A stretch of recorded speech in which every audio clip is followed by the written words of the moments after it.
Sunday afternoon.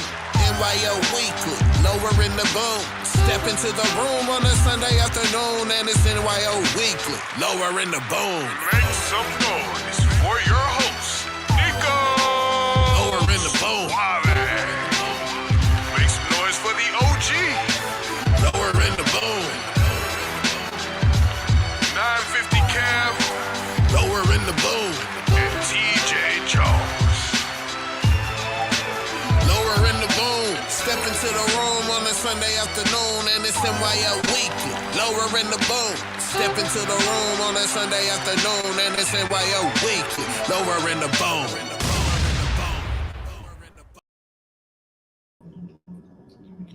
What up, what up, what up? Welcome to another great episode. Nyo Weekly, myself, 950 Kev. What's up, man? How you doing, man? Ain't there above dirt? It's a blessed day, my brother. Everything is good, Swab. Good to see you, Good, man. Yes, sir. We've now tapped November. It's Yep. the trees, the autumn winters are Raider. So Yeah, it's a beautiful thing. I didn't go to the gym this morning. I was gonna go, but I got lazy. I think I'm It entitled to happened. that. But It happened. It happened. but everything was good, man. I don't know if I got an extra hour of sleep. I think I used that staying up, watching that tremendous World Series. Such a good game, man. Big shout to our brother OG, who's a big time Dodger Blue fan.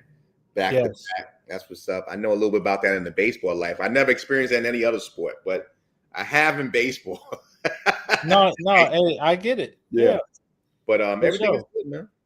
Because y'all, before last night, y'all was the last team. The last team to do it, yeah. Yeah, 98 to 2000. Yeah, Mhm. hey, it happens. Right. So everything is good, man. It was a good sports night. Obviously, the World Series.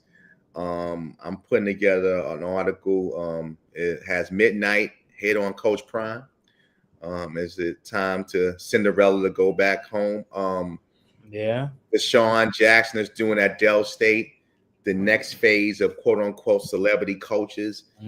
Are we seeing a changing in the guard there? And then obviously the ongoing saga of Shedeur Sanders in Cleveland. Yeah. I see he went back to Colorado. Right. Yeah. Mm-hmm. Yeah. For bye week. So, hopefully, it's interesting at this point because if I'm the Cleveland faithfuls, it's like, bruh, this ain't working. Try something else. Right. But also too, Cleveland probably look at it as, we keep losing, probably get the number 1 overall pick. Who that is gonna be? Right. You don't know. That and obviously my team is in that mix too. That looked really good 3 months ago, right? As we're sitting here November 2nd, 2025. That looked really good in September, August, right? Where all these guys, Kay Klubnik, Arch Manning, Lenora Sellers, I can keep rounding the names off, Nussmeier and LSU. That list looked good, but none of those quarterbacks have really shown at this stage of their college season to be that number 1 pick. I know the guy in Indiana, the quarterback Mendoza, people now saying he's number 1 pick, and I'm kind of iffy when it comes to not that he hasn't been a good quarterback, but taking that next step in a 1-year capsule. We seen that happen with Zach Wilson, so I'm very emotional about that as a Jet fan. That one great year and then you draft him and then it implodes. So I really think that in the NFL, you're going to start seeing the guys like the Mac Joneses, the Trey Lances, guys that are backup quarterbacks who still are young enough where, they can possibly go to a team and compete for less money. I think you're going to start seeing that next year. Obviously, there will be a couple quarterbacks drafted in the first round. That's just obvious, and that's just the way NFL works. But I do think that you're going to start seeing maybe a lot of light tread. I won't call them full retreads. Light-treaded quarterbacks that are maybe in the league 3-4 years and work out the Baker Mayfield mentality, the Sam Darnold mentality, where they're still young enough where they come here and they've been in the league behind a good coaching staff that we can utilize them. Because again, the quarterbacks that I'm seeing right now that are eligible for the draft next year really are not looking the part. No, I agree. Even in my case, Jeremiah, he probably would have went first, but he has another year. Well, he's a true sophomore, so Yeah, he has to come back. Yeah. Unless he's gonna go to CFL, which ain't happening because they pay more than Ohio State. So he's not. Yeah, he's got one more year of school. We've heard Archie Manning, the grandfather of Archie Manning, say he was coming back, and boy, he needs to come back. Had a pretty good game yesterday, and really ever since he played you guys in the first few weeks with Ohio State, was week 1, first 2 games, he didn't look the part. He's actually gotten better because the spotlight's been off him. He's had three 300-yard games this season, which is saying like, all right, maybe he's starting to get it. I think they got to play Georgia in 2 weeks. I think that bubble comes bursting. But I think he's gotten better. And I think, again, another year, 2027, look for him to be a top 5 quarterback. Lenoris Sellers as well. We've seen even the kid, Sam Levitt from Arizona State. Another one is supposed to be, he's out for the season. We know about the Penn State quarterback. So, like I said, I think say that, yeah, different mentality with a lot of these NFL teams that, you know what, who's the backup here that's maybe in the second to 2 to 4 years in the league? Maybe going that route because, again, do you really want to roll that dice, pay that top first round pick money for a quarterback who's not ready? And we've seen that happen a lot. We've seen a couple, paper mache things. Jalen Daniels, obviously, C.J. Stroud, quarterbacks have come in, but it's also been the nightmares as well. So I just think that NFL teams need to kind of be smart, and that's where Shedeur Sanders, whether that's in Cleveland or not, can get his fresh start next year because you already been in the NFL system for a year. You're still a young quarterback. If it's not in Cleveland, maybe somewhere else. No, I agree. Because it's just that level of uncertainty. Right. Like you say, Penn State quarterback, Arizona State quarterback. At this point, ain't no telling who going first. Yeah. Like years prior, you could be like, okay, maybe him, maybe them, maybe this D lineman, maybe this quarterback. Right. But, this year, it may be Caleb Downs, at this point, because you just don't know. Right. He or something like that. Yeah. Exactly. I think, again, I mean, we're seeing coaches getting fired in the NFL after 2 years, right? Mm-hmm. They're not even waiting on a 5-year deal. All right, we'll pay you to go home. We'll have a buyout.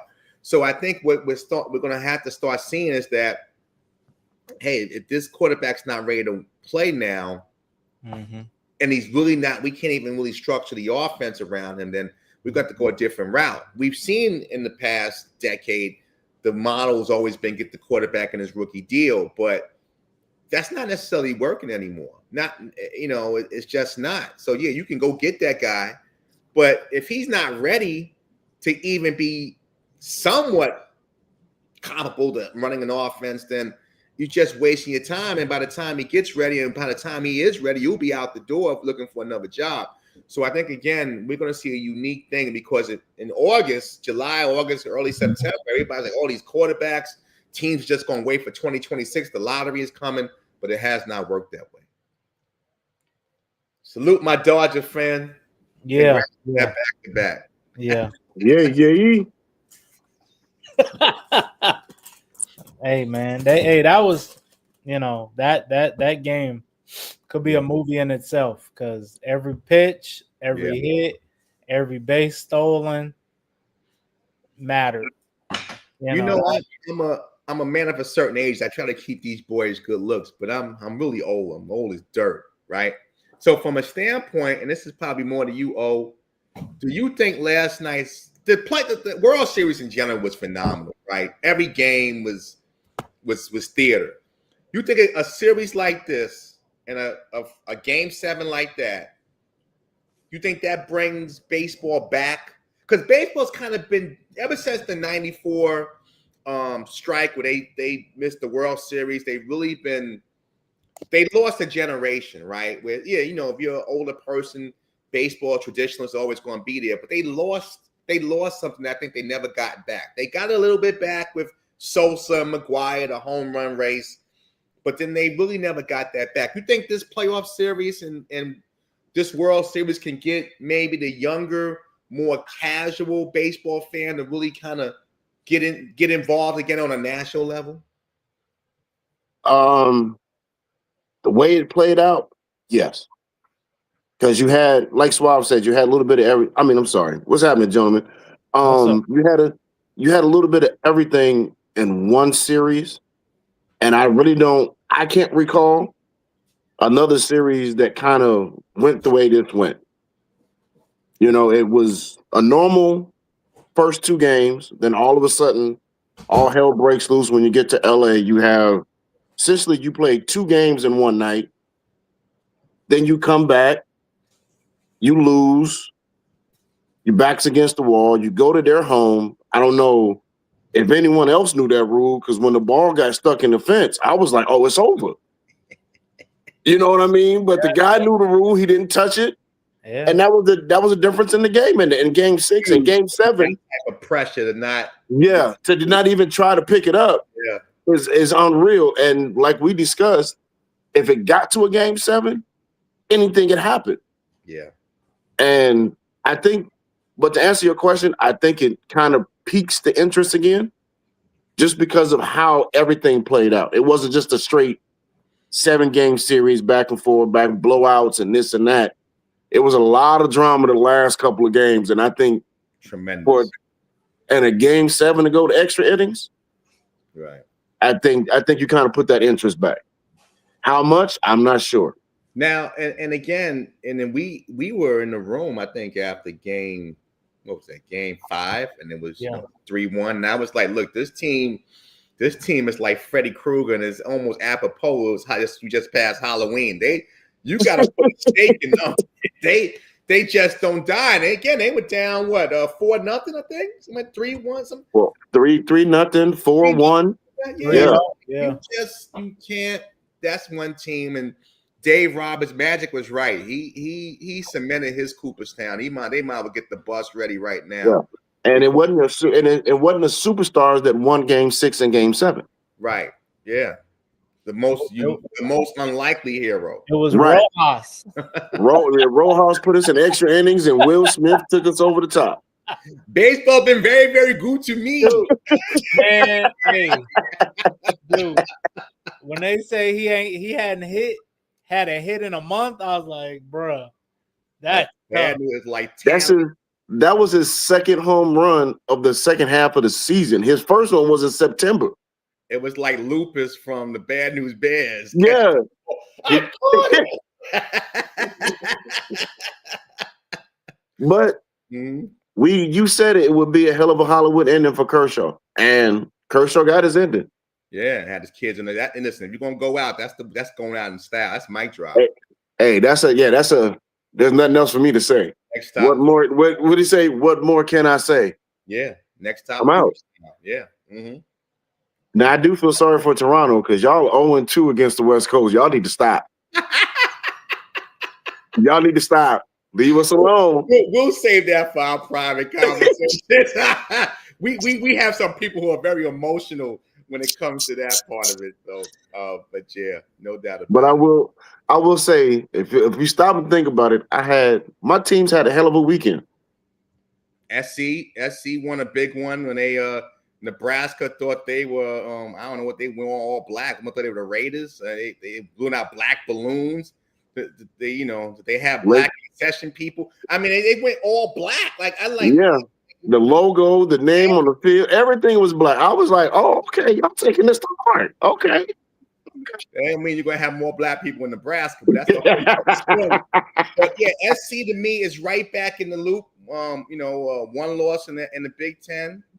Again, I just think that college football is better when USC is relevant, and I think they're starting to get back. And I support that. I like USC football. Somebody from the Northeast, when especially this time of year, daylight savings. Back to fall back, and you watch those games, and there's bright sunshine. I'm a traditionalist. It means something. So I'm excited for SC football. So to that point, we're talking about college football. Yeah. who did yesterday hurt most, Vanderbilt or Miami? Oh, Miami for sure. Miami. Because you both lose in the state of Texas, which is very funny. It's very weird how that happened. But Miami plays in the ACC. Miami's lost 2 of the last 3 games, so it's kind of they're downclining at the wrong time. The playoff rankings, first playoff rankings come out Tuesday. You lose 2 out of 3. Vanderbilt in the SEC. They're probably out the hunt too, because it's just so many teams ahead of them. They got 2 conference losses. But again, they're in the SEC. They play Tennessee later this year, end of the season. We get some topsy-turvy losses in the month of November. Things can happen. But, when you're in the ACC, you got to win those games. Georgia Tech lost yesterday. That was a big loss for them as well. They got hammered by North Carolina State. So that brings up, Virginia. Now, Virginia is not a household name when you come to football, but they're leading the ACC right now. So even Florida, barely, Georgia barely beat them. That they're used to winning those type of games, though. Georgia lately, they've been living on a wire, and they've been winning those type of games. Now they got Texas in 2 weeks. I was gonna say, got to go down to Athens. Yeah, that's sustainable. You're right. Right. It might not be right. You're looking for a loss that's going to normally find you. Yeah. But let's see what happens against Texas. And they do have the rivalry game at the end of the year against Georgia Tech. Georgia Tech lost yesterday. That game is in Atlanta, Thanksgiving. I think it's Thanksgiving weekend. Yeah, rivalry weekend. Is that the Georgia Dome? No, they're playing at Bobby Dodd. They actually had a report yesterday. Because obviously now they're starting to, and you live there.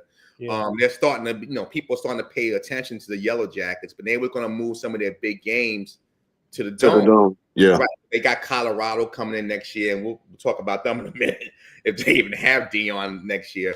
But they just the season ticket holders said they prefer the games at Bobby Dodd, maybe because it's a college environment, it's more close to the field, so they're going to play their games, all their home games at their stadium next year. But it also gives them a true home field advantage, even though like when you play Georgia, it's still split.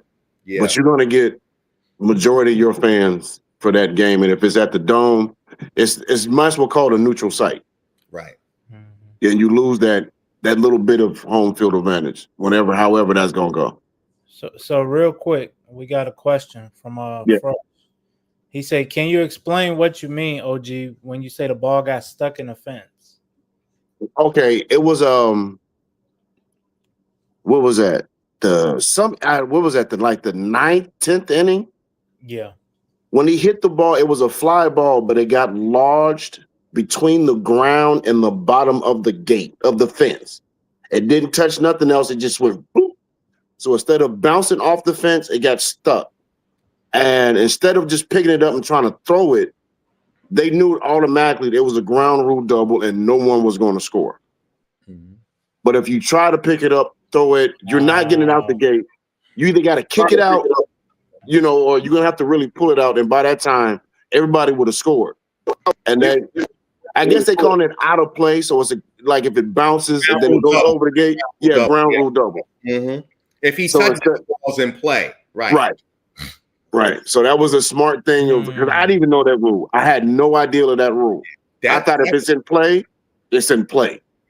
That's phenomenal because again, your instinct is. Let me grab this. Yeah. Let me grab it and throw it.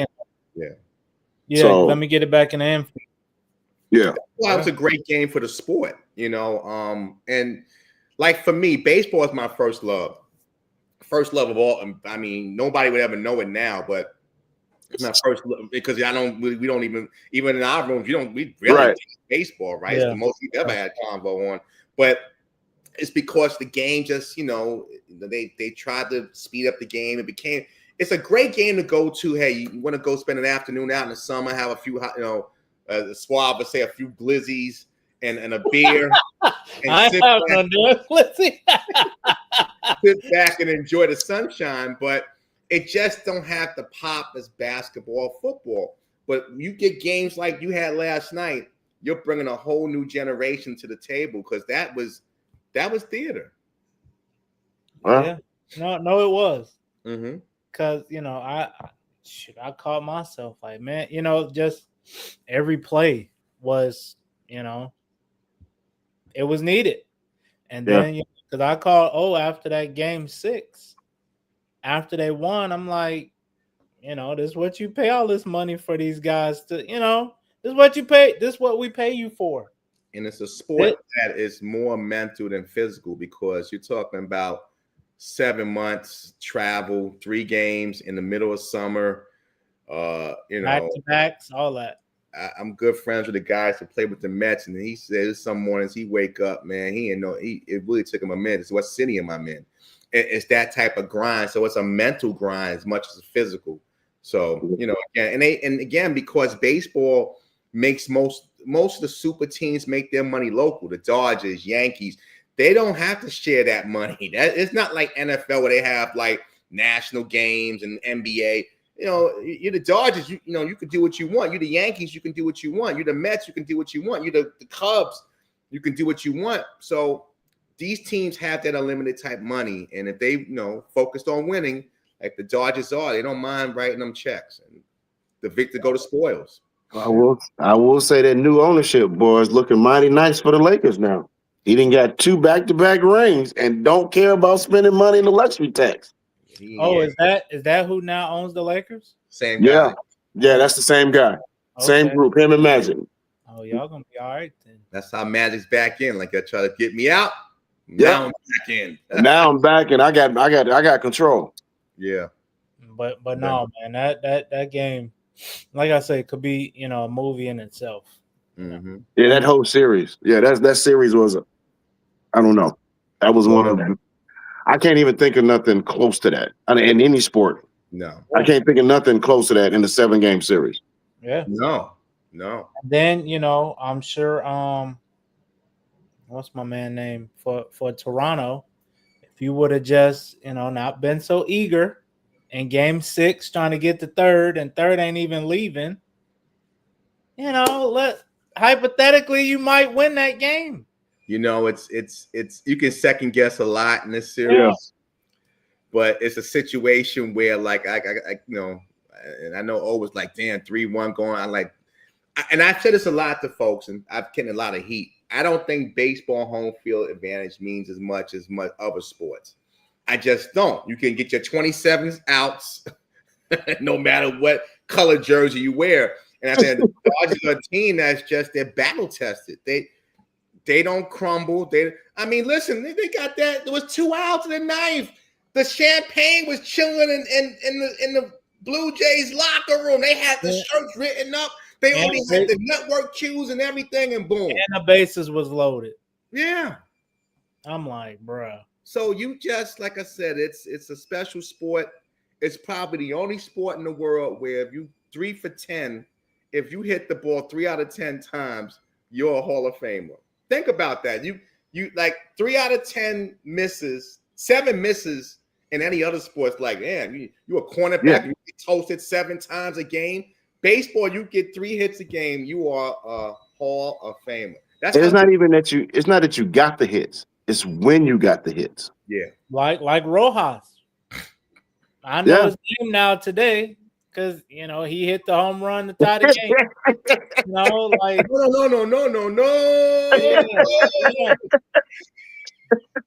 So that bug.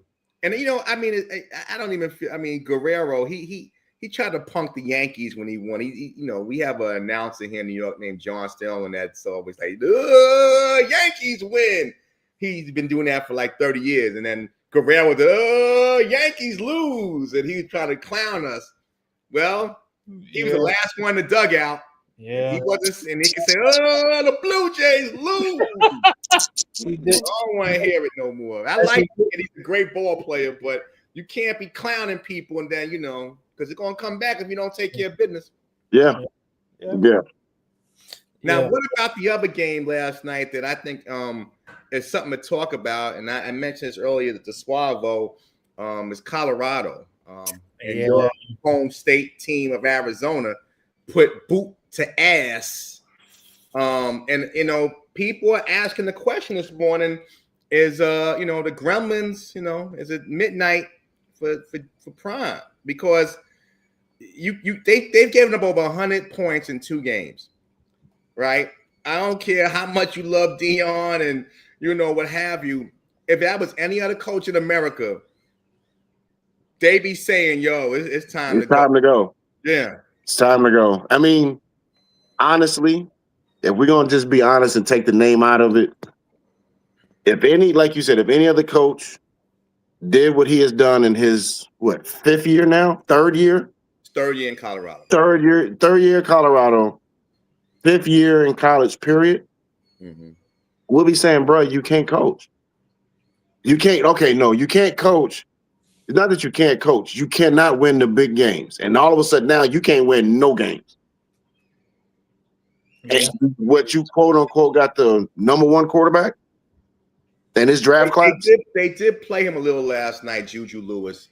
He threw a touchdown. They played him in the 3rd quarter, but I think he hurt his hand before the end of the game. I didn't watch the end of the game. Who starts for Colorado then?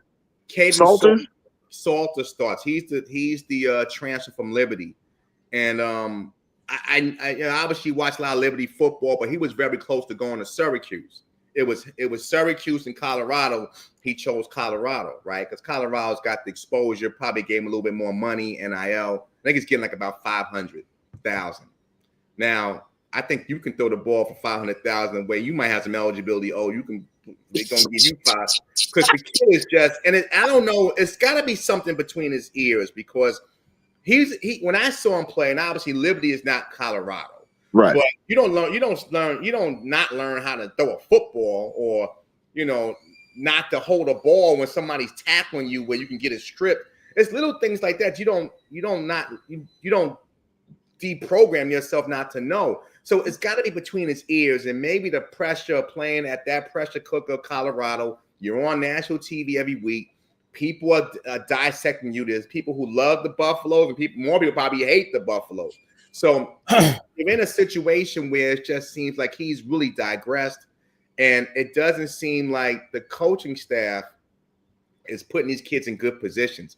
Pat Shermer's their OC, and it just doesn't seem to fit his skill set. He's a running quarterback. Go ahead, I'm sorry. No. I was letting you because you starting to get to where I was hoping you would go. Mm-hmm. All of a sudden, I know we talked about this earlier, but now you got all these gold jackets coaching. That has not done anything. They had a better record last year, and I know they did have, Shador and Travis, but they look better coach-wise than they do this year with all these Hall of Famers. Mm-hmm. So are we getting to the point, and I think you said it before, that Colorado kind of transportal themselves out of being a great team? Because they like we've discussed before, what freshman class can we say he's had that has moved up? All his people have been, like you just said, the starting quarterback is from the portal. Right. I think, again, when he first came there, they were so bad, it was a necessity. But they had to realize that, if you're going to be there long term. Now, again, If he was trying to be there for 2-3 years and out, then, all right, hey, by all means, I'm not here for a long run. When it's over, it's over. The carnage is done. But if you're here, he's here now, post-Travis, post-Shador, you had to realize that eventually you're going to have to try to develop talent. You just can't get mercenaries. This is not AAU basketball where I'm just going to pluck the quote-unquote best talent. And let's face it, out the portal, I would say 90% in the portal, just because they play at Alabama or Clemson or whatever, doesn't mean they're great players. They're in the portal for a reason. Great players don't have to go to the portal because their incumbent team's going to take care of them. If you're a superstar player, you're not leaving, man. Like maybe what happened at BYU, there's one-offs. But that's that 5-10%. Or even Bama when Saban retired. Right. That's that one-off, but that's not the norm. And the reality is that you're in Boulder, Colorado. You're trying to recruit kids from the South and Texas. I've been there once before. It's a beautiful place to be, but it's only like 3% minority, and that's including Black, Hispanic, Asian. That's everything. It's a culture shock for those deep-rooted Southern kids that he's trying to get, whether that's through the portal or what have you. And again, being Deion Sanders in the NIL era does not really help. Now, Deion was coaching 10 years ago when you was just going for the coach and whatever money they slid you under the table. It would work because he's Deion Sanders. Now, man, I don't care. That's my mom and dad. My daddy know you. I have to go to YouTube and watch your highlights. You bring it back, Prime, bring it back. That ain't these kids. So at this point now it's about, well, we know the SEC got money. We know the Big Ten got money. Well, you're in the Big 12. You Colorado, you got a little bit of something there, but you don't have enough where somebody says, hey, Alabama's calling, Georgia's calling, Ohio State's calling. Deion, I like you. I'll go for the visit, but I'm going where that dough is. And that's just the reality of college sports now. Now, let me add this to that, and then we can swap. I'm going to let you jump in there. Colorado's games normally come on 7 p.m. and later. Does that have a factor? I would say later than that. No, I'm just saying that's their time frame, 7 p.m. to 12 o'clock. Yeah. All their games going to fall in between those times. I'm glad. Does that have a factor? I'm glad you mentioned that. Deion came out last week and said he thinks his team doesn't play well at night, right? Now the reality is that I don't think it's a non-excuse to me, because again, if you're playing at night, you transition your practice schedule to more later in the day. You get your team in a hotel for the game. You take rest, hydrate during the day. But he said that he feels his team doesn't play the same at night. But the reality is that there's no more Pac-12, right? These TV networks, Fox, ESPN, still want that late night window. Well, outside of SC and UCLA and the two teams up north, Washington and Oregon, you're the furthest west. You and the Arizona schools. You're Deion Sanders. People want to see you win. People want to see you lose, but they're going to watch. They want to see you. So they're going to put you in. You're not good enough right now to be in that prime 3:30, 7:30, 8 o'clock. Because that's SEC time. That's Right. Big Ten time. So I'm gonna put you in that 9 or 10 o'clock window, because those southern schools and Midwest schools are done, unless obviously it's a SC game, and that's normally through NBC, because SC Oregon don't even get those late games. SC UCLA normally get the late games if they want to do a late night game. But yes, because Deion has cachet, but not enough cachet to displace Georgia, Alabama, Ohio State, Michigan, I'm putting you in that 10 o'clock window, because somebody's going to stay up late night and watch those games.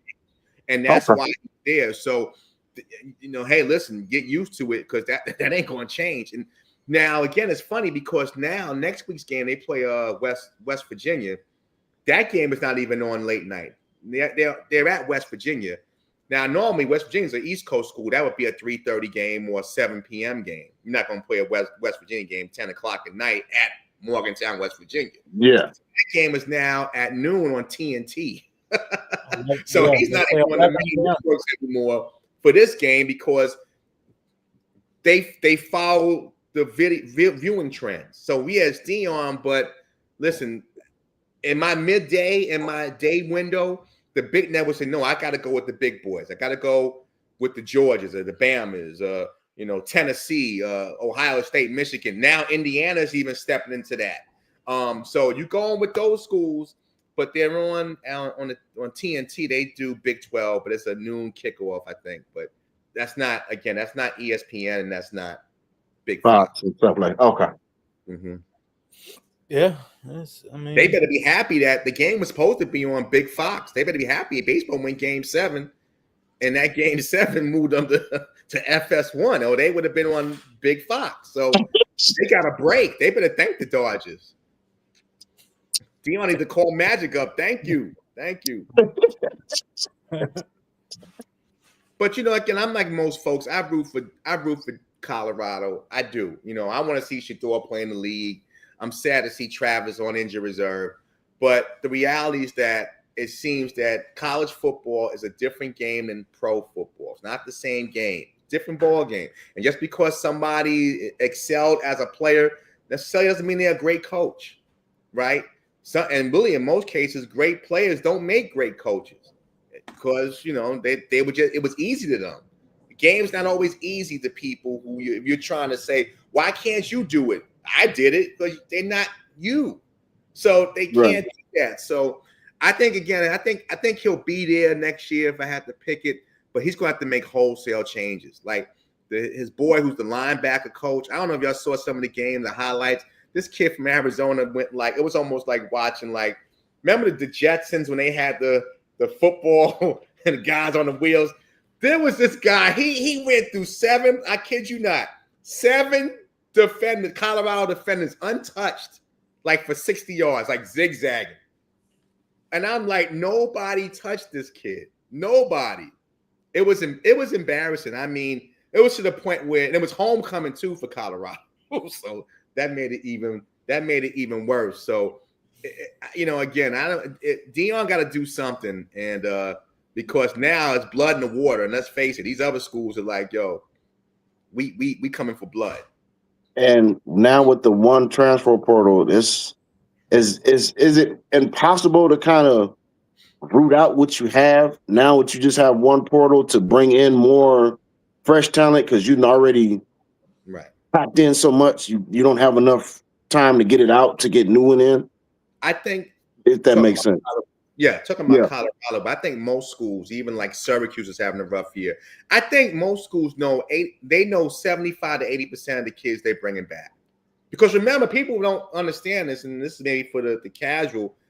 Scholarships are a renewable grant every year. When they bring you in for a scholarship, it's no guarantee they're giving you 4 years. So, and then obviously in NIL, these guys are glorified pro athletes. So now it's like, nah, you ain't cutting it. You better go find a new institution. So as for Colorado, I'm sure he knows 80% of the kids, maybe 20% he's still on the fence with. He knows 80% of the kids that at that last game, they have those exit interviews. Well, son, you better finish out your semester. We're not, unless you want to pay to come back to school and just be a student, we're not renewing your scholarship. Oh, that conversation's happening. He probably already know about majority of the kids he wants to keep and bring back. And now, obviously, with that new window, now you have to be uber focused. The issue won't be with Colorado because they're probably not going to a bowl. It's the schools that are going to fringe bowls. The playoff schools, people are knocking at the door to go to Ohio State. They don't even need. How Ohio State recruits itself. Bama recruits itself. They're not even looking in the portal like that because they don't need to look in the portal. They just reload.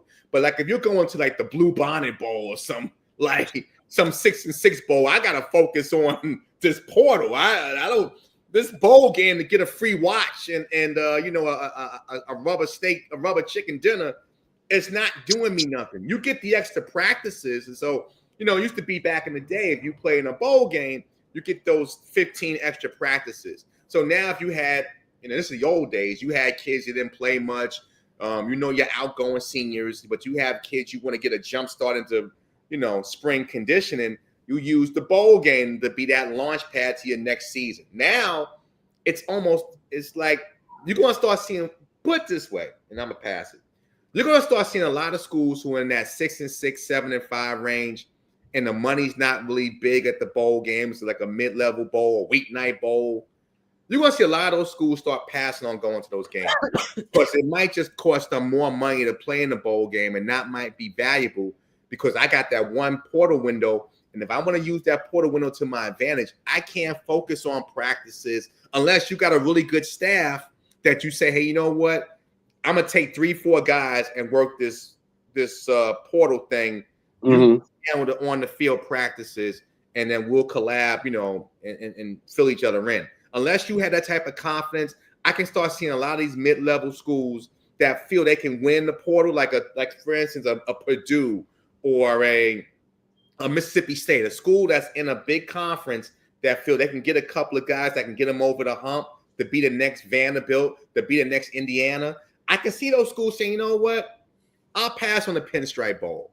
I'll pass on the Poncennia Bowl. I need to focus on this portal. I think you're going to start seeing a lot of that. That's true. I agree. I need to focus on the draft. That's what it is. You know, Yeah. and not the new era. Nothing against new era, but Listen, I love New Era Bowl. They throw me some. It's right here in the Bronx, New York. I love they going to Yankee Stadium, but I mean they actually pay pretty well. They're actually one of the better bowls that pay outside the New Year's bowls. But again, just those mid-level bowls. If you know, I mean, if you're a team like, if you're a school like an ACC, it's the ACC in the Big Ten go with that bowl game. Yeah. So you're like, all right, if you're Rutgers and you're right here, yeah, you make the trip. You know, or if you're ACC school, you're Boston College, they're not going to bowl, but if proximity is good. Yeah. But if you're like, okay, let's say you're Stanford. Stanford's in the ACC, right?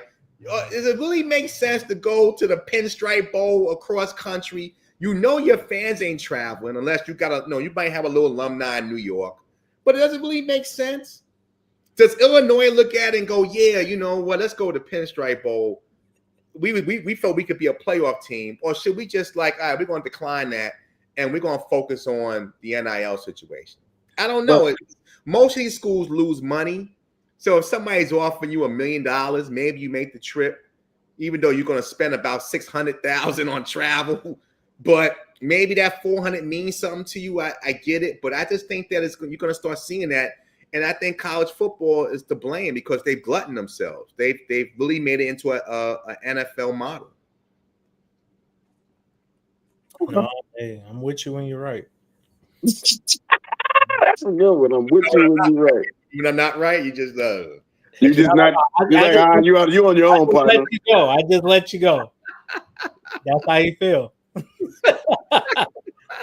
So I want to ask y'all too, man. You know, it's kind of taking the sports world by storm. But you know, Louisiana governor said he wants to choose the next head coach for LSU. I don't understand why he think those two go together, but you know, Kev, what's your point on it, man? What or both of you? Because you know, I know you down there in GA. You know, Kev, you always are very knowledgeable about this. What's y'all take on this, man? Good, though.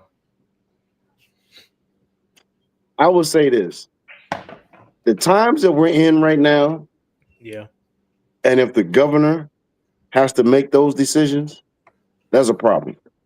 Or wants to, like, right. That what does the governor have to do with college football? I understand I get it, but you have more pressing things to worry about than the next head coach of a football team. I don't get it. I don't understand I don't even see how LSU is allowing this shit to happen.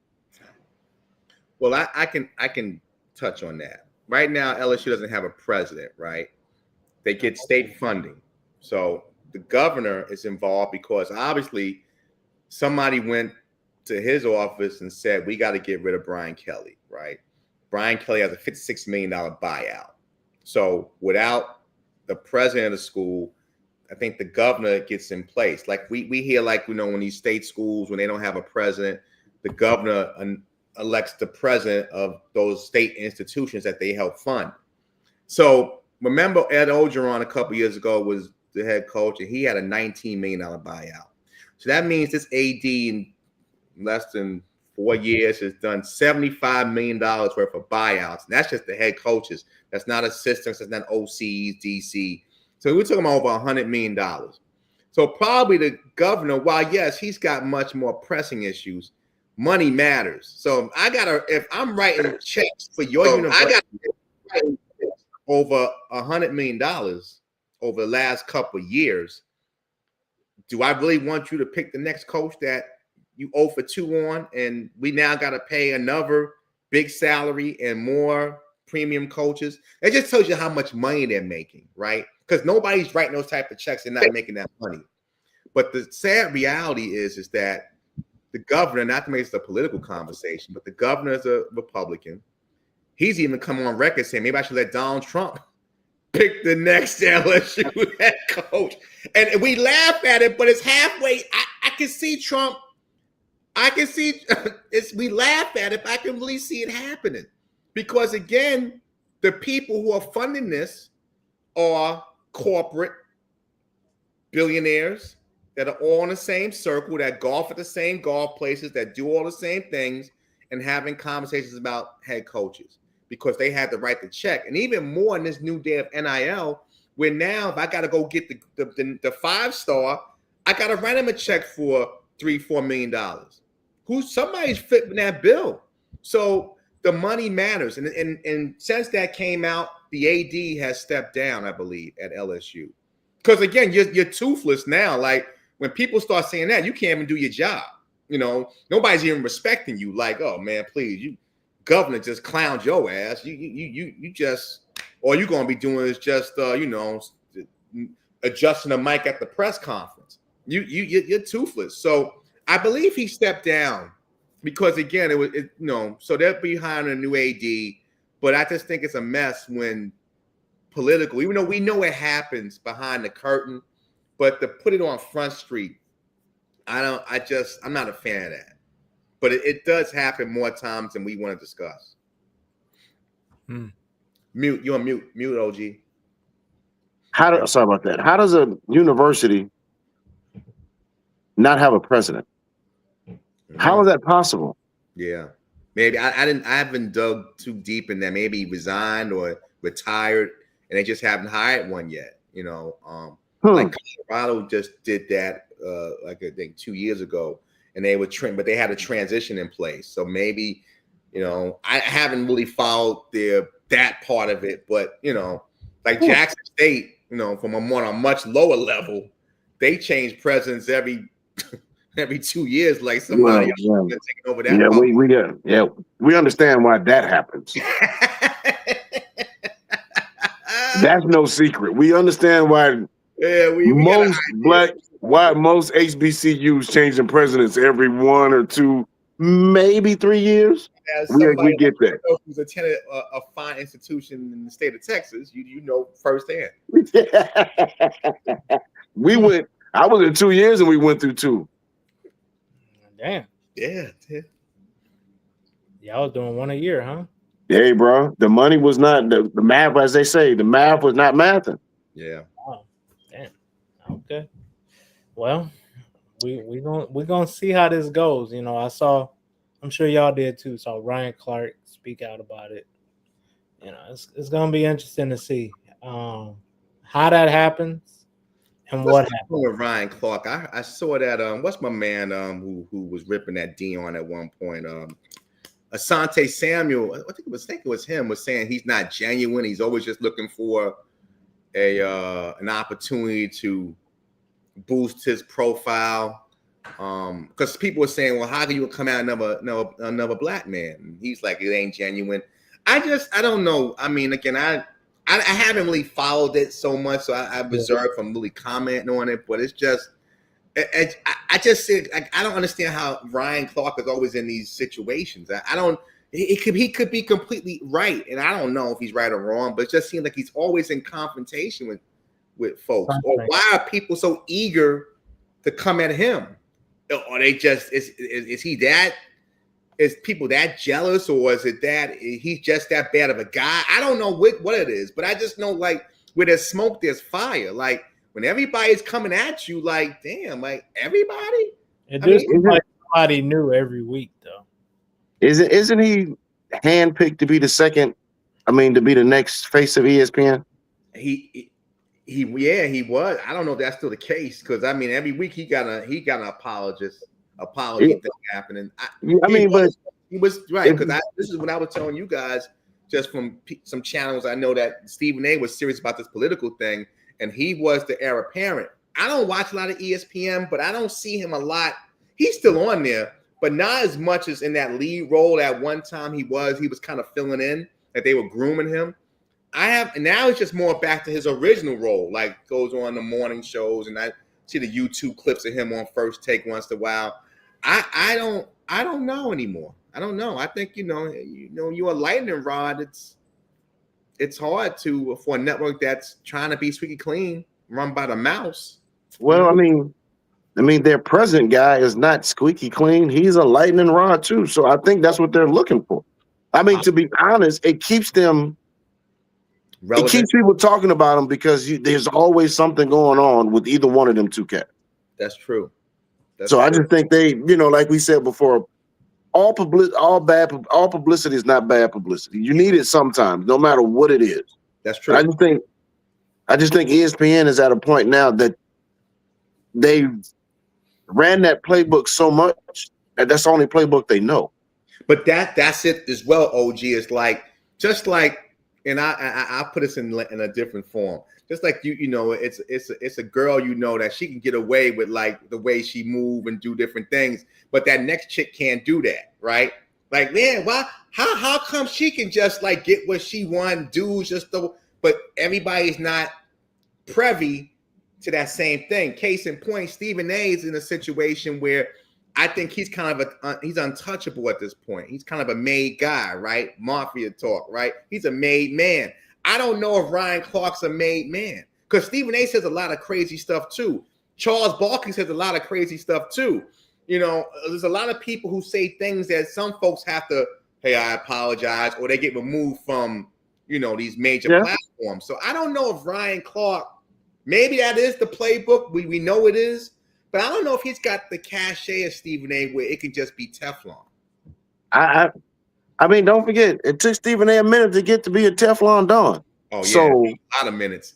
Yeah, so I'm just saying, it just, I don't know. It's just like anything with 50, and it's no knock, but every time 50 has something out or coming out, there's a problem. Yeah. There's a beef. There's some type of something to keep his name in there along with what he's doing. Right. And I think that's what ESPN is used to. Yeah. At this point, because you think about the last 2-3 years, Stephen A has not had the best reputation, but you still gave him $100 million. Yeah, that's true. That's true. They don't grow that on trees. So, I don't know. Yeah. It could be that, like we want to be responsible, that fake responsibility, but right. You were all in the goo, like, you Miss Jenkins talking from the window. Oh, she's so nice, Miss Jenkins, talking about everybody like a dog. We got one in every neighborhood. Every neighborhood, whether you live in the neighborhood now and you was a kid, it was always that one lady that always was like, oh, she's so respectful. She's always on her porch. She making cookies. She'd be the first one talking about having badass kids. Everybody's business on the block. Everybody's business. One in every and you make her mad, she gonna tell everybody your business. Mm-hmm. Then they say, I don't know how they found that out. I seen your husband driving a new car with it wasn't his wife. What's going on there? I saw the pastor at the supermarket and he was buying alcohol. Oh boy. And it wasn't wine. It wasn't grape juice. It wasn't for congregation. Like, damn, Grandma Nosy. Somebody get that grandma in the house. One in every community. It's one, bro. It's one everywhere. And that's the funny thing. Maybe that's who ESPN is. They try to front like it is, and then they have these nice choreographed apologies, but then go right back to doing the same bullshit. Same thing. Yeah, that's why I asked. That's why I asked that question, because, like you said, Ryan has been getting in a lot of little sticking my chest out per se, but nothing ever comes of it. Right, that's true. So that's why I asked that question. Yeah, and I don't. But on the flip side, before we put it to bed, what does he gain from it? I think he loses more, because I really believe Ryan Clark is kind of. I don't want to put him in the same boat as Shannon, but from a podcast perspective, he doesn't necessarily need ESPN. He's got the pivot is got his own profile as a. Regardless of a streaming or talk show, it's recognized. It's won awards. He doesn't. I mean, yeah, you like ESPN because it gives you that extra platform, obviously money, but it's more exposure. But you necessarily are not going to go hungry if you don't have ESPN. Right. So I just think sometimes when he comes out with these comments and he gets into these Twitter beefs, it does nothing for him. I'm a big Ryan Clark fan. At least I really was. But even those things just kind of like, bro, like, all right, listen, Marcellus Wiley, right? I don't agree with everything he says, but I respect the brother because I think, again, he comes from a different place. I can have conversations with people. I don't have to 100% agree with you. Even with my 950 show, like, we'll bring in people with different opinions. I think that's how we learn. That's how we get better. And I'm a fan of his. I understand, he doesn't necessarily mix with what Ryan Clark's philosophy is, but just like the Stephen A. and LeBron thing, I don't think it helps when you got two people at that pinnacle having petty discussions and arguments. To us who are adults and have our own minds and thoughts, it does nothing for us. But for people who are necessarily, and we know there's a lot of sheep, OG, they go, oh, see, Stephen A. and them are doing it, I can do it. And it's not that that's their problem, but I do believe if you're going to ask these people to follow you and you make your fortunes based off of how they they follow your programming and what you say, then I think you do have a little responsibility to kind of be like, hey, listen, I'm going to just eat that because I need to show a different side. Just like how Jordan would say, hey, I'm going to play every night when he was in the NBA because it's the one kid that, saved his own family, saved their money to come watch me play, and I don't play that night. So I think same mentality, and it's just that, like, we don't have to be that way as Black professionals, people at the top of their food chain. If you got a problem with somebody, you can handle that in the background. You don't got to play it out for the world to see. So what do you gain from that? You're not really fighting nobody. You think Marcellus Wiley and Ryan Clark telling each other to pull up? No, but I mean, on the same token, like you said, he really doesn't need ESPN, so that could be could be a gift and a curse. Yeah. OG's driving, so here comes Suave, but he's driving. I think that's why he's frozen. We're talking about the Ryan Clark situation and Suave about, like, my thing was I found a problem with it. Oh, here comes over. Hold on. I'm moving the car. You good, brother. You good. So this is live internet. On location. Yeah, we moving. Once y'all start paying for this show, and this is the opportunity, real quick while we got a second. Yes. I'm bringing Suave and OG with me to my new network. We're going to bring this show over to a streaming platform real soon, and also some other stuff that they don't even know about yet, and I'm bringing them in anyway. Or they're going, you're going to hear their views and points and make a couple dollars, so we can get this cracking. But OG is back. Little public service in that. Get with us for sure. Okay, he froze up again. He'll be back. No. Y'all good. But sometimes, when you don't need something and it's a little extra, you act like you don't need it. If that makes sense. Totally. And I think that's what he's doing because he know his bread is not really buttered at ESPN. Yes, it's a little toasty. It gets you a little. Instead of jelly, you got cream cheese, the strawberry or the blueberry. But the bagel, the bread part, is not coming from there. Yeah. So you can kind of get in those little spats because, hey, what happens, happens. Yeah. It's not going to end my money. And I think that's the wrong mentality, but I think that's the mentality he may have. Right. Or am I just reaching? I think that's a great thing because I think that's even like human nature. Like I know I've been in that boat where, like, if I'm with a client like one client is really, I'm getting fed heavy here. Like, man, I ain't into this. You wasting my time, homie. I'm gonna just let my balls hang and tell you how I really feel. And that's human nature. That happens in normal life. We see that we see that happening with McAfee. McAfee is telling his boy, he's not even an employee at ESPN. He's a contractor making millions of dollars. And that's why he's telling them, you can kiss what you want to kiss. I'm going to do what I want to do. And I think, he's in a situation where he knows, like, hey, if you don't want me, 10 seconds after we absolve this agreement, and 10 seconds later, somebody going to offer me more. And that's a good feeling to have. I don't think it's professional. I don't think us as people of a certain hue have that luxury. True. So what the things that you see the Stephen A. and LeBrons do, all I'm saying is that there are people who are who are sheep. We see this every day. How we even met and I might mention the app, but there's people who are sheep every day, and they think they can emulate the people they see or idolize, and that doesn't always work for you. It might work for LeBron and Brian Clark. It ain't working for your dumb ass at the Corey. You gotta go to work tomorrow. Exactly. That's all I'm saying. And I just believe that these guys that they make their millions based off the people who follow them, that beck and call, that watch their shows, that buy the products they endorse. I just think you have a little responsibility. That's just me. No, I get it. 100%.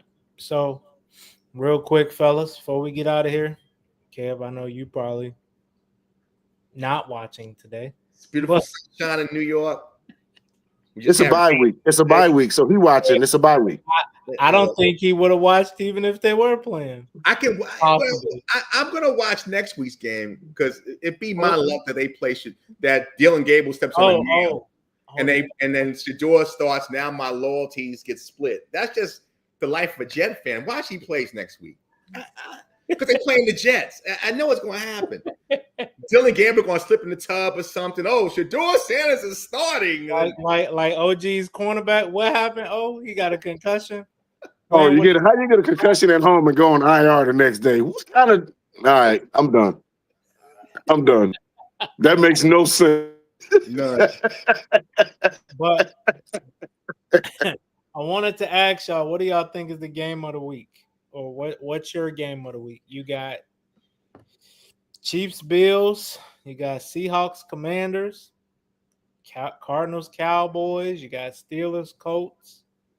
You got Viking, Lions. That may be an interesting one. That's always a shootout. How? I don't know, but it's always a shootout. So you got some good ones. You got some decent ones. There's a good schedule today. Yeah. If I had to pick one, and again, I have no dog in the fight with anything, I probably would have to go with the Fighting Toms of Minnesota, the Vikings and Lions. That's a game. That's a crosshair game. Yes. Minnesota really needs this game. They don't have JJ. They're 3-4. They lose this game. They go 3-5. The Lions would go 6-2. You're 3 games in the division back. It starts to get late really early. Yes. If you want any chances of making the playoffs, you got to win that game. And probably, obviously, the Bills game is huge because that's a game that's going to get not the Bills. I'm sorry. The what we just say? You said Colts. Yes, exactly. That's a game that's going to have major implications in January. Home field, things like that. Colts playing a dome. They're a Midwestern team. They play in controlled environment. You want as many games in that environment to get to a Super Bowl as possible. True. Oh, I was about to say the Colts and Steelers. No, because the rest of them, I mean, Buffalo, Kansas City doesn't really matter. I mean, Buffalo's beat them the last 4 out of 5 times and has not beaten them in the playoffs. So, true. You know what I mean? That's why I'm like that game. And Detroit, Minnesota, yeah.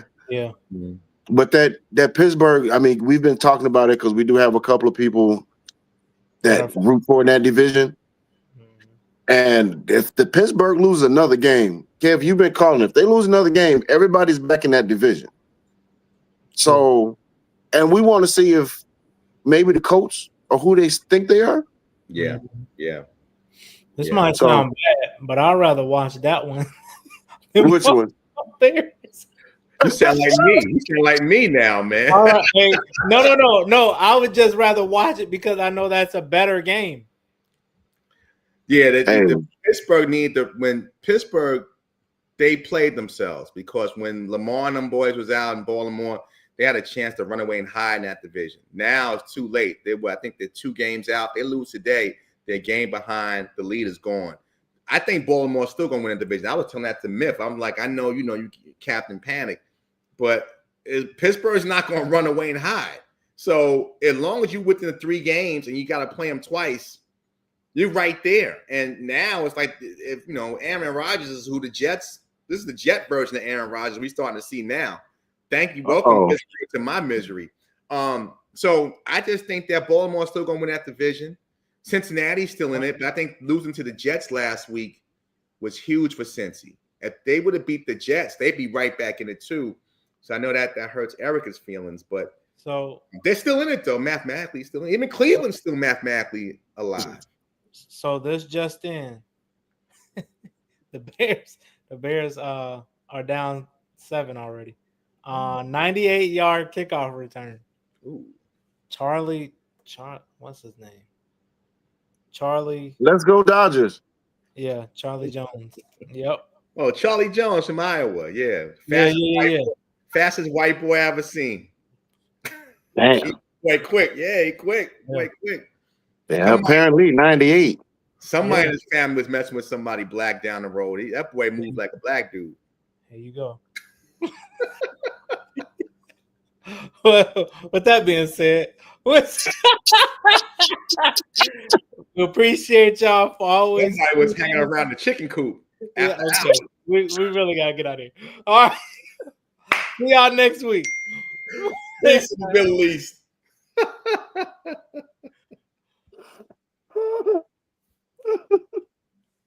Boy, y'all.